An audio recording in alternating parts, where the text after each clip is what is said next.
안녕하세요. 정보가 세상을 바꾼다의 인포뱅크입니다. 이번에 전해드릴 내용은 한국정부 소재부품 장비 R&D 에타 면제 첫 의결입니다. 이것의 포토레지스트, CNC 등 극일입니다. 여러분의 구독과 좋아요는 저에게 많은 도움이 되오니 여러분의 구독과 좋아요 많이 눌러주시기 바랍니다. 그러면 시작해 보겠습니다. 이번 주제는 한국정부 소재부품 장비 R&D 에타 면제 첫 의결 포토레지스트 CNC 극일. 이 배경에는 일본이 화이트리스트에서 우리나라를 배제한 것이 그 배경입니다. 한국 정부가 에탄 면제에 대해서 그 R&D 분야에서 첫 의결을 했습니다. 정부가 일본의 대수출 규제 대응을 위한 소재 부품 장비 국산화 연구 개발에 대한 에비 타당성 조사 면제를 확정을 했다고 합니다. 그러면 에타 면제 사업에 대해서 좀 알아봐야 되겠는데요. 일본이 수출을 제한할 경우 급소로 꼽히는 포토레지스트 그리고 수치 제어 장치 이것에 대해서 장기간 이것 등을 포함한 장기간 개발하는 과제가 지금 포함이 되었다고 합니다. 그리고 특히 포토레지스트 같은 경우는 키스트에서 이번에 새로운 기술이 만들어졌는데 더 발전을 시켜야 되거든요. 이 더 발전을 시켜야 되고 그런 발전을 시키면서 또 사업성으로도 충분하게 만들어져야 되는 그런 부분까지도 다 필요하기 때문에 이런 에타 면제 사업이 정말 필요하게 되는 겁니다. 그래서 이번 에타 면제 사업의 의의를 보면 정부가 소재 부품 장비 R&D 사업 에타 조사 면제한 것은 이번이 전에도 없었고 이번까지도 없었던 처음이라는 것이죠.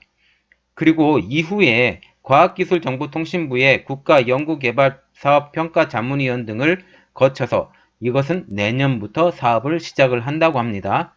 그러면 이번 에타 면제 사업 심의 의결을 보면 20일 날 정부 세종청사에서 이낙연 총리 주재로 국무회의를 열고 일본 수출 규제에 대한 대응을 하기 위해서 이 사업을 면제 사업을 진행을 시켰는데 여기에 3건에 대해서 에타를 면제하기로 심의 의결을 했다고 합니다.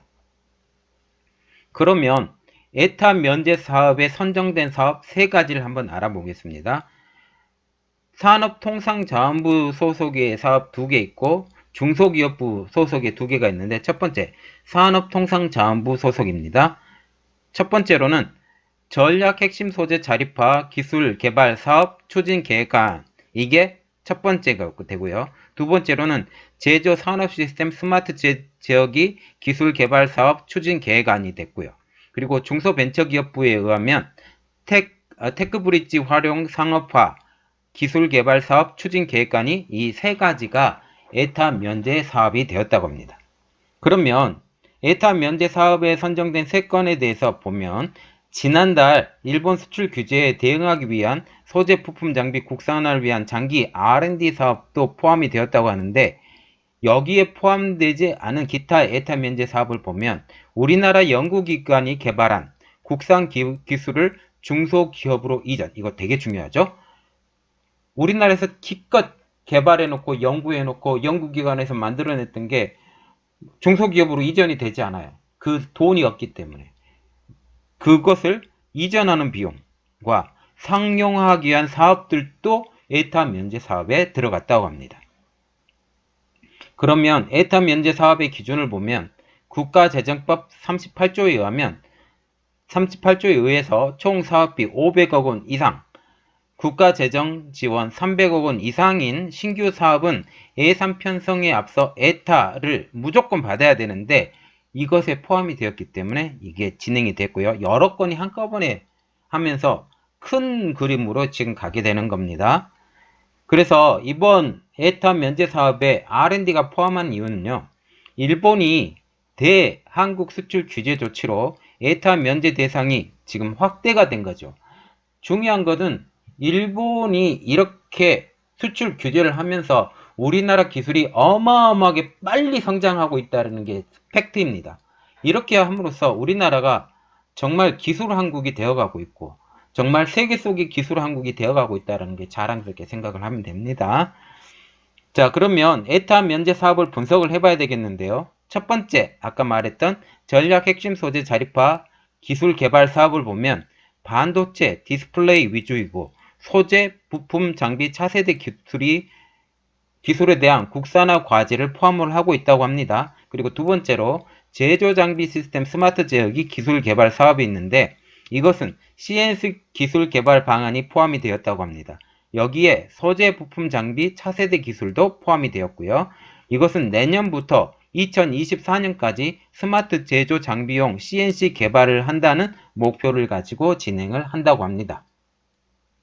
지난 5월 에타를 신청한 제조장비 시스템 스마트 이노베이션 기술 개발 사업에서 개방형 CNC 기술 개발 과제만 따로 선별을 했는데 이것이 포함이 된 것이고요.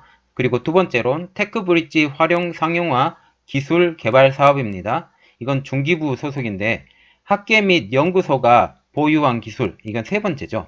이게 세 번째인데 학계 및 연구소가 보유한 기술을 이전, 사업화 한다라는 것입니다. 이것에 대한 지원을 할 거고요. 이것 지원을 할 때 기술보증기금이 보유한 기술 수요 공급 매칭 플랫폼을 사용을 한다 하고 이 테크브릿지를 이용해서 상용화 R&D를 돕겠다라는 것입니다. 중기부에서는 테크브릿지가 보유한 기술 데이터베이스 DB 34만 건을 기보의 기술보증보험이죠. 기보의 전국 영업망 60개를 활용해서 수요를 발굴할 계획이라고 합니다. 이번 에타 면제 사업 시행은 내년부터라고 하는데 국무회의에서 의결된 에타 면제 사업은 기획재정부 재정사업평가위원회와 과학기술정보통신부 국가연구개발사업평가자문위원회의 심의자문 후 최종 확정이 되고 이후 내년도 신규 사업에부터 시작을 한다고 합니다. 자, 보시면 우리 이번에 R&D 부분에서 처음으로 에타 면제 사업을 잡았어요. 이게 진작부터 되었어야 됩니다. 저 개인적으로 진작부터 되었어야 된다고 생각하고 지금도 늦었지만 늦은 만큼 더 빨리 진행한다고만 생각하고 이걸 통해서 우리나라 가장 시급한 문제부터 먼저 해결하고 그리고 장기적으로 투자할 것은 투자하고 그것에 대해서 우리나라가 더욱더 기술 선진국 그리고 또 이번에 한국하고 이스라엘 FTA가 체결이 됐는데 거기에서부터 좋은 기술을 받아와서 중소기업도 돕고 전 세계적으로 뻗어나갈 수 있는 우리나라가 됐으면 좋겠습니다. 자, 저의 내용이 좋았다면 구독과 좋아요 다시 한번 꼭 눌러주시기 바랍니다. 감사합니다.